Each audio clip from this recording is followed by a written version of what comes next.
So now the questioner goes on a different tangent. Questioner says, you have just said that the world is made by God. Remember? He spoke about the painter and the painting. That's just the way Maharaj was expressing himself poetically. So Maharaj says, remember that language is an instrument of the mind. It is made by the mind for the mind. Once you admit a cause, then God is the ultimate cause and the world the effect. They are different but not separate. Highlight this. They are different but not separate. God and the world are one and the same, because the idea of God is also simply a reflection in the mirror, no? First, there is nothingness. From that, there is the first reflection of the sense of I. The sense of I only attaches to an idea of God. It creates the idea of God. So what came first? Sense of I came first or God came first? I am first. I am before God. This is the meaning of Jesus' statement. Yes?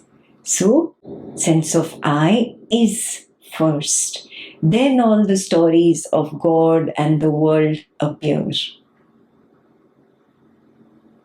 Very clear? So, God and the world, they're just two different stories, but they belong to the picture which appears after the sense of I.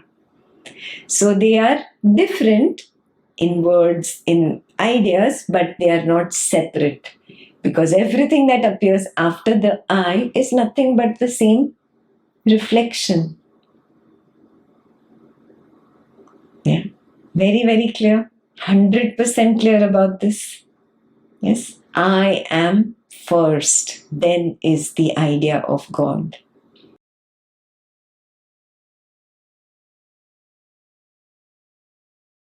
And read that again. Remember, language is an instrument of the mind. It is made by the mind for the mind.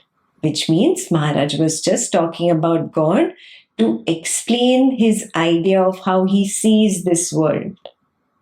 That's it. Once you admit a cause, then God is the ultimate cause and the world the effect. So you see, what kind of a person are you?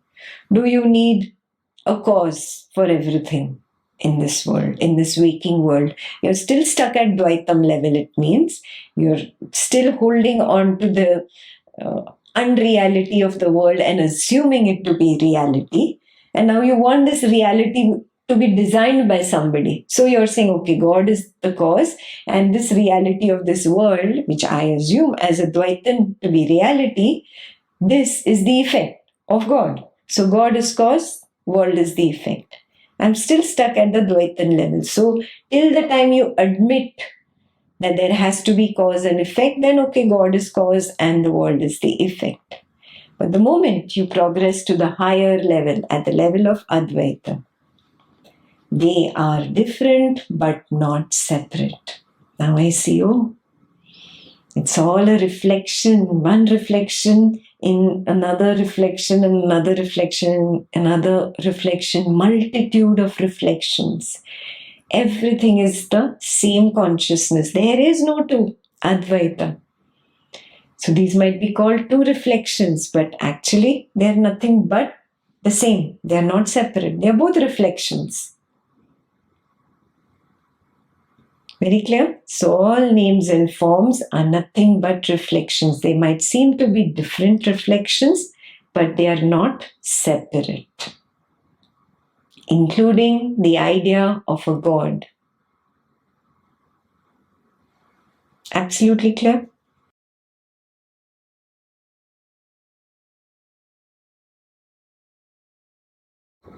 Now the questioner says, people talk of seeing God. Maharaj says, when you see the world, you see God. There is no seeing God apart from the world. Very important. Please highlight. So there are so many people who claim, oh, I have seen God, I have met God, I have had a conversation with God. There are books and poetries, conversations with God. Yeah. At the Dvaitam level. Yeah. It's all a story of their mind. It brings them peace. It brings them happiness. That's fine. It's required for them at that level to get that mental relaxation, that mental calmness. But somebody who has progressed to the higher level knows that Santa Claus does not exist. That does not mean that just because you have matured and you do not believe in a fake Santa Claus anymore, that does not mean that you should go and break a little child's dream.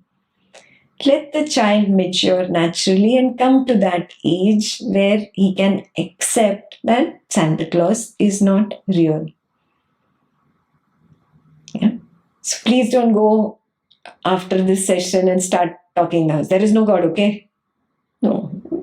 Don't kill anybody, Santa Claus. You're not there to kill other people, Santa Claus. No. You have matured. That's good enough. Yeah. Very clear? Yes. But have you matured? That is the question. Have you really matured?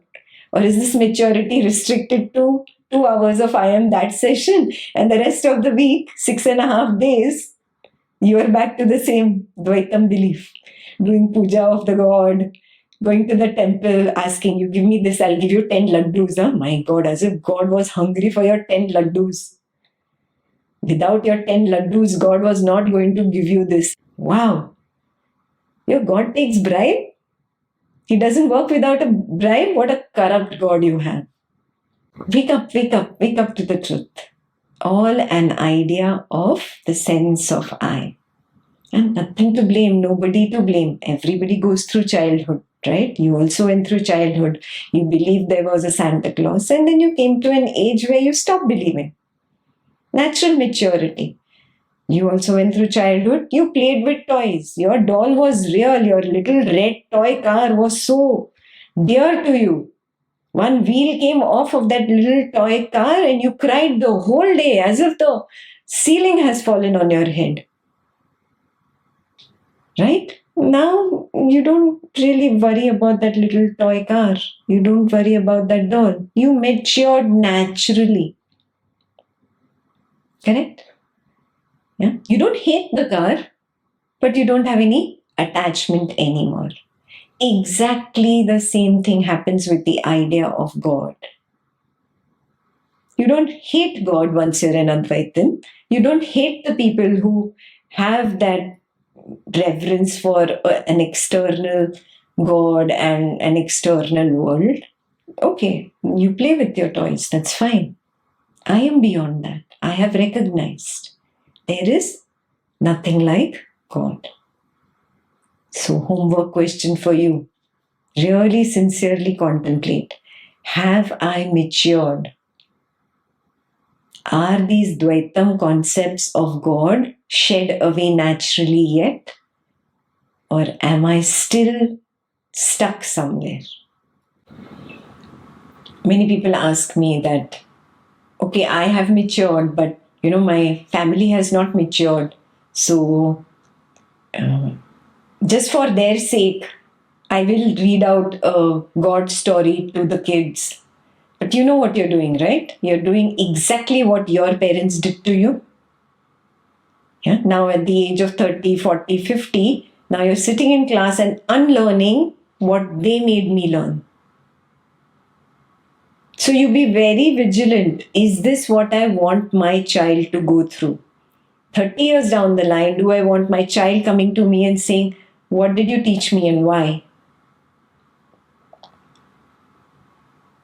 Are you seeing what I'm saying? One more step higher. One more step higher. Do I want my child to go through the same thing? Even if this child just belongs to the waking state, he's not there in my dream state and not there in the deep sleep state. Do I still want to propagate an idea that I think is false? Do I really think it is false? Am I fooling myself? Am I trying to fool my Advaitin mentor or my Advaitin peers? This is what I need to contemplate. If I had the opportunity to go back in the waking state time where my parents were teaching me all these religious concepts, the concept of God, what would I really want to do at this moment? What would I want to tell them? It's obvious, right?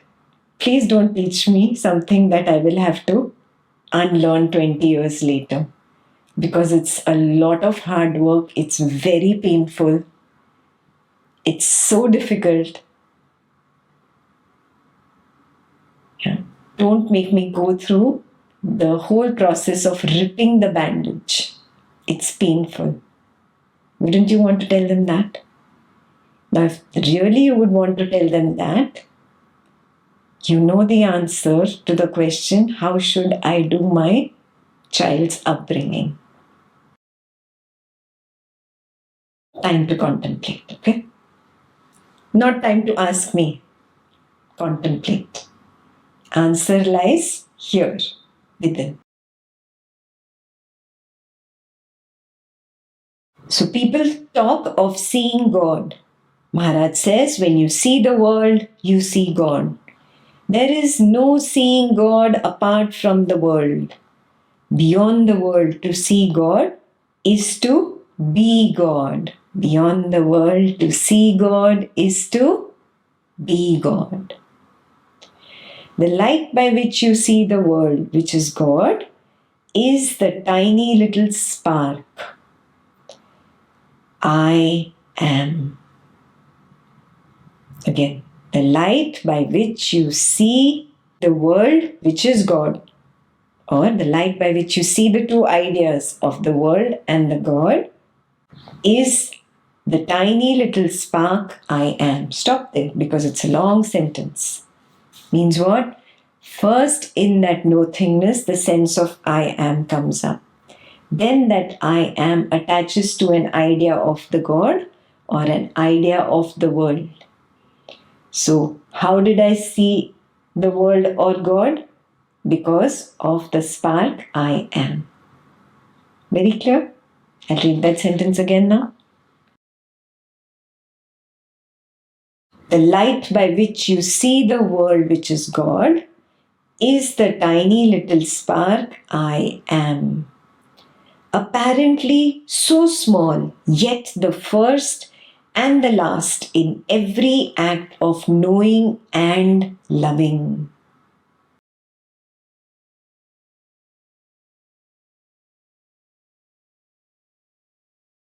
Yes, it's very tiny, small. See, these are words translated from Marathi.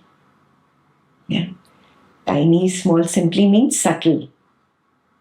That sense of I am that arises in that nothingness, in that shunyata, is so subtle. It's almost not there. You don't even recognize it till you actually work on yourself. Just imagine how long you took to really introspect, and really work on it and recognize, oh, there is that sense of I am that comes first, then the mind comes, and then the dreams begin. How much you had to really experiment with yourself. Yeah, even though you did in Advaita 1, oh, I'm not the body, go beyond the body, go to the mind, and then beyond the mind, I go to that sense of I am, yet you could not recognize it being very subtle. Yes, you had to do the Swapna Nidra Nyan. You had to actually start seeing it in, coming out of the deep sleep towards the dream and then towards the waking to recognize, first the sense of I comes in, that's so subtle, and then there are images in the dream. That I attaches to this dream image or that dream image, which is nothing but a thought. It's just a thought. I've not even opened my eyes. The dream state is still going on. You recognize that sense of I am, and then you see, it is so subtle. That is the translation, apparently so small. And what? yet the first and the last in every act of knowing and loving. Means it is the first to come up, and then the dream state happens, and then I know the tiger in the dream. Who knows the tiger in the dream? That sense of I am, the witness consciousness, knows the dream image, whatever the content of my dream is. So it is the first to know. Clear? Then you move from the dreaming to the waking, and then you assume that it is the body mind that knows. No. How can thought know? Is thought alive? Is it conscious? Thought is not a conscious entity. When I practice again and again to stay as the sense of I am, I recognize, oh, thought arises and falls on its own. I do not create a thought. I am not the creator of thought. I am simply the knower of the thought. And it is dead. Thought does not turn around and say hello and hi to me. It does not talk with me. It's not a conscious entity. So that which is an unconscious entity, that which is dead, how can it know? The mind cannot know. It is the sense of I that knows. So it knows first in the dream state, and now again I go in my succession of images in the reflection in the mirrors. I'm going outside, going further and further away, and that's how I come to the waking state. And then I assume that this body mind of the waking state is the one that knows. Are you seeing what is happening?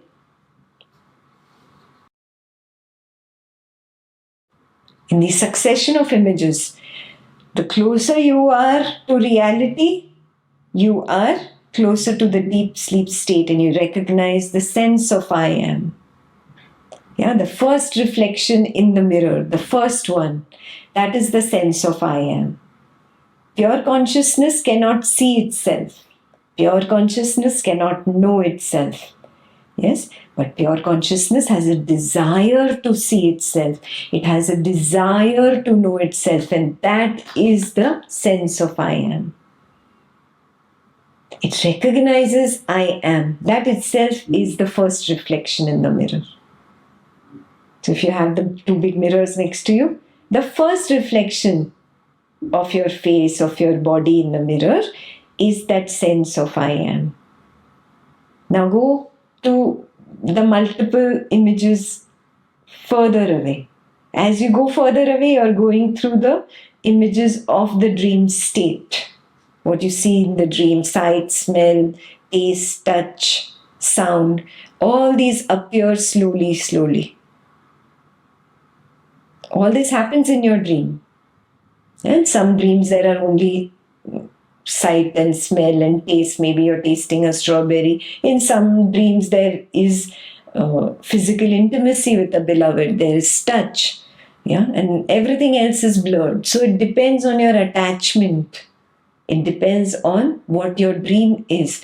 In some dream you're running away from the tiger. The fear is the dominant thing. That is the only thing you remember, only thing you can see. Yes, but all of these appear in the dream state. Those are the multiple images. And then the furthest one is when I come to the waking state, and then I see this body mind. And then I assume this body mind is the one that knows the world. No. You're making a mistake. I have to go back and back all the way to the first image. Yeah? And then from the first image, recognize I cannot see myself. I can only be myself. Very clear? I'll read that sentence again. The light by which you see the world, which is God, is the tiny little spark I am. Apparently so small, yet the first and the last in every act of knowing and loving. First we understood, from the sense of I am, dream state, then the waking state. Fully the waking state is on. Then in the night what happens? Again, you're receding back from the furthest image and coming closer. So the waking state images dissolve, then the dream state images dissolve. Yes, and finally you come to the truth, which is absolute darkness, because I cannot see myself. I cannot know myself. I can just be myself. Yes, so I am, the first reflection, is the one that is the first to know and the last to know. Then the sense of I am also drops at the end of the dream state, and you move into the deep sleep state now. And deep sleep state, there is no sense of I am. That last spark of knowing has also died down. And now there is just me in my own glory. Yes, and the closest I can describe myself is no-thingness. That's why I say there was nothing in deep sleep. That is why Buddha coined the word shunyata.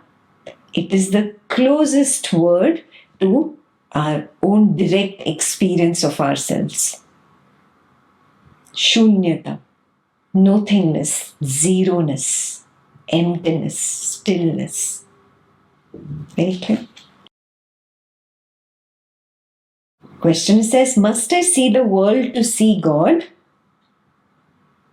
Maharaj says, how else? No world, no God. Questioner says, then what remains? Maharaj says, you remain as pure being.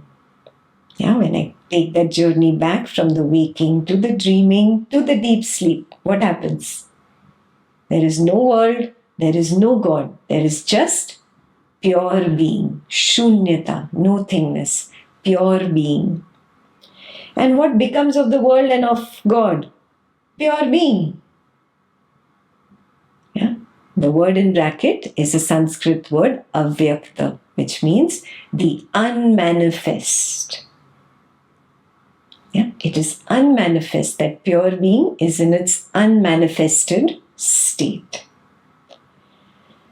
So, questioner says, is it the same as the great expanse or Paramakash? Because Maharaj has spoken about Paramakash before. Yeah. So he's saying, is it the same as that? So Maharaj says, you may call it so. Words do not matter, for they do not reach. They cannot reach it. They turn back in utter negation. In the Marathi book, utter negation is written as neti neti. They turn back in utter negation, because all you can do with words is use them at the waking state level, maybe in the dream state level, but at the dream state level they don't make any logical sense. Beyond that, words cannot go, no? Not this, not this, not this. That's how you will describe, and you'll come to finally nothingness, pure being. Yeah? So, words do not matter, for they do not reach it. They turn back in utter negation. Questioner says, how can I see the world as God? What does it mean to see the world as God? Maharaj says, it is like entering a dark room. Now you close your eyes and I'll read. And you just imagine what Maharaj is saying. Yeah, don't worry, we'll read it twice, once with your open eyes also. Right now, close your eyes. Maharaj is saying, it is like entering a dark room. You see nothing. Imagine you're in a dark room and you cannot see anything. You see nothing. You may touch, but you do not see. No colors, no outlines. The window opens and the room is flooded with light. Colors and shapes come into being.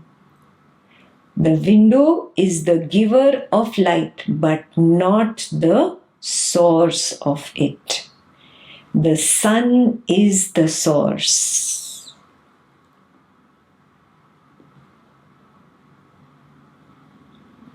Can open your eyes now. Is this very clear? What Maharaj is saying? Yes. This was just an analogy. Now you have to apply what the real thing is to this analogy. Okay, we'll read it again. It is like entering a dark room. You see nothing. You may touch, but you do not see. No colors, no outlines. Then the window opens and the room is flooded with light. Colors and shapes come into being. The window is the giver of light, but not the source of it. So far, very, very clear? Now let's see what Maharaj is saying. Similarly, matter is like the dark room. Matter, this waking world, matter. Look around at all the furniture items in your room. Matter, this world. Yeah, this body, your own physical body. Yeah, the computer and all the Advaitins there. Yeah, all this is matter. Similarly, matter is like the dark room. Consciousness is the window. Which consciousness? Witness consciousness, the sense of I am. Witness consciousness is the window, flooding matter with sensations and perceptions. And the Supreme is the sun, the source for both of matter and of light. Okay? Again, the room is nothing but matter, including this physical body and all the physical bodies and the objects, the situations of the world. Dark room. Yes? When I am in the deep sleep state, dark room, nothing is there. Yeah? Sense of I am arises, window opens. Light comes in, means I start seeing images, dream images. Yeah? And then the waking state follows. Is the sense of I am the source of the light? No, that is simply a window. The source of light is the pure consciousness beyond, which was there in the darkness of deep sleep. It is darkness itself. Yes? But it itself is the source of light. Very clear? It seems contradictory. It's darkness and light. It is both because it is beyond both. Yeah? It is the father or the parent of both darkness and light. It is that which brings both life and death. It is that which brings good and bad. So the father of all the opposites, all the opposites. It is the parent of all the opposites. That is the pure consciousness. So pure consciousness is the source. Yes, that is the darkness of deep sleep. Then the window opens with the sense of I am. That is the window opening. And then I see dream images. And then I see the waking world. They are also images. You'll finally come to this truth. This is also thought. This Advaitin class is thought. Ekta is a thought. Yeah. It's just that first that window opened and now I can see everything. This is the meaning of God. That's it. The God is in the picture. Yeah. You might look different from the world that is seen as the picture, but He's not separate.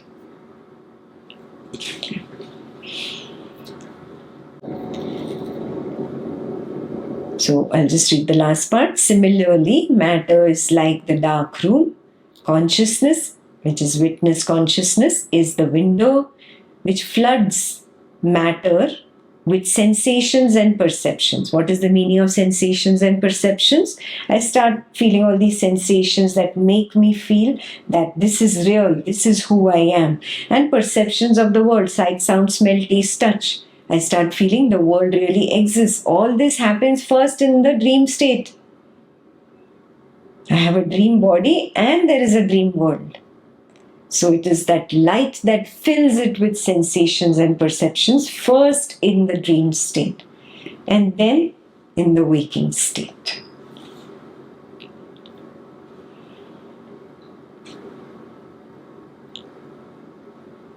And the Supreme is the Sun. Supreme means another word for pure consciousness or primordial awareness. Just another word, okay? The source both of matter and of light. Yeah? Light is nothing but the darkness itself, and matter is this whole world of sensations and perceptions. There is no world really. Does not exist, ajata, unborn. It never was born. It's only a thought. This is a thought. Yeah. That is why it keeps disappearing moment to moment, moment to moment, moment to moment. That is why I never feel I am 40, 50, 60, 70 years old. Because I am not this body mind. It keeps disappearing moment to moment, moment to moment, moment to moment. It's only memory that establishes a false continuity. Yeah. If this body has a seizure or a stroke, for some time you lose memory of everything. Yes, it's gone. It's completely wiped off. Maybe it's not a long-term thing, but for short term, that little while, maybe one night, one day, all that is gone. Yes. You see you're ever new. You're totally new. You don't have any memory who you are, who your family is, what's happening. Totally new. You still are. That's when you're seeing the truth really. Memory comes back in and all the false story is back in line. Yeah. So it's actually a lucky thing to experience something like that where for some time you lose memory and you recognize I still am. I still am. Moment to moment I am. Moment to moment it is new. No? But now you'll have to work with that memory and keep it in the parking lot again and again as if you've just lost memory. Reject it as if you've lost it. Yeah? That's the best way to see the truth. Moment to moment body disappears. Moment to moment mind disappears. Moment to moment perception of sight, sound, smell, taste, touch disappears, disappears, disappears. Again it reappears. Again it disappears. Having a good time in the night, it is not there. Dream state, deep sleep state, it's not there. But I still am. That is the source. Very clear? The window may be closed or open. The sun shines all the time. It makes all the difference to the room, but none to the sun. Yet, all this is secondary to the tiny little thing which is the I am. I'll stop there again. The primordial awareness or pure consciousness is the sun. It is always shining. That is why you always have the sense of I am. Has there ever been a moment in your life? Ever been a moment in your life when you can say, I did not have the sense of I am? Who's saying I did not have the sense of I am? Are you seeing this?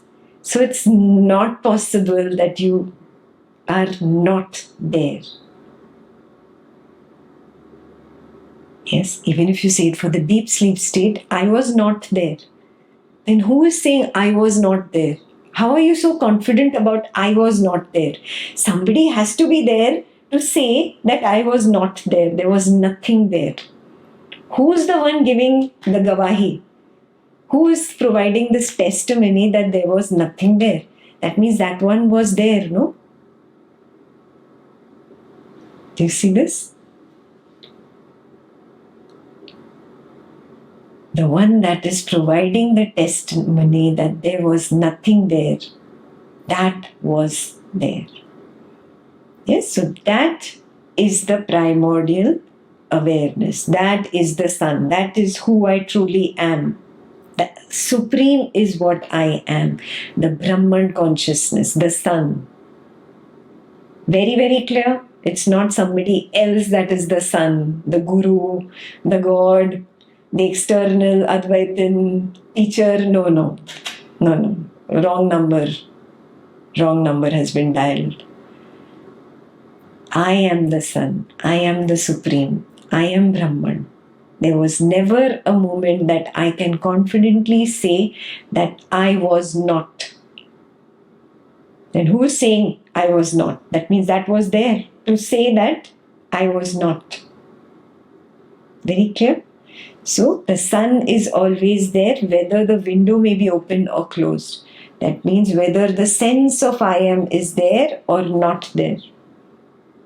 The sun is always there.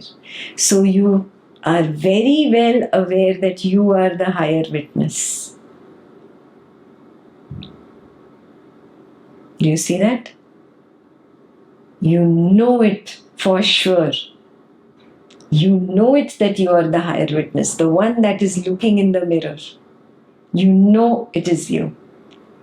Whether you see that first reflection in the mirror or not, irrespective of that, you know you are. I know I am. Is this very clear? So the sun is always there whether the window is open or closed. Window is the witness consciousness or the sense of I am. First sentence very clear?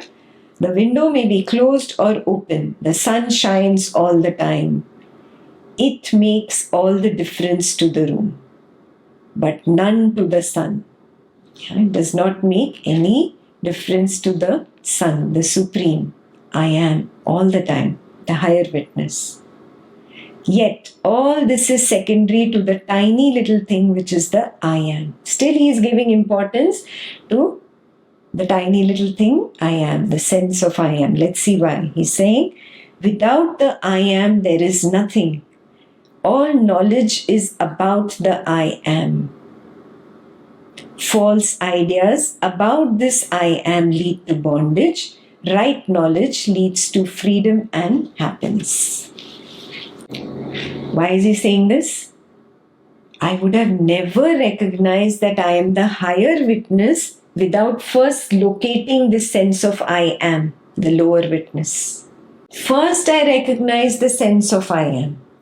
Then I recognize who I am, that pure consciousness beyond. I am the supreme. I am the sun beyond. I am that nothingness. Because I said there was nothing in the darkness of deep sleep. That means I was. So I recognize this after I recognize the sense of I am. So I really took a stepwise journey from the body to the mind, from the mind to the sense of I am, which I call witness, witnessing the body mind. And then I recognize, oh, this I keeps dropping, this I keeps falling off, and then there is this nothingness that I'm automatically thrown into. Oh, what thrown into? I am that. No, this I is simply a thought that arises, falls, arises, falls. So sense of I am is a very important key. It opens the door. Yeah? The master key to that door. The moment I open the door, I recognize, aha, I am Brahman. That is why I am is very, very important. That sense of I am, the witness consciousness. That is why when you take any Advaita book, beginner book, any Advaita book, first it talks about the witness consciousness. That is the key to the door. That is the master key. Very clear? Now I'll read that sentence again.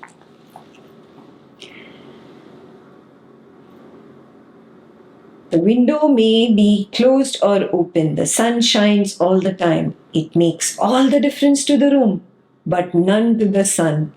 Yet all this is secondary to the little thing which is the I am.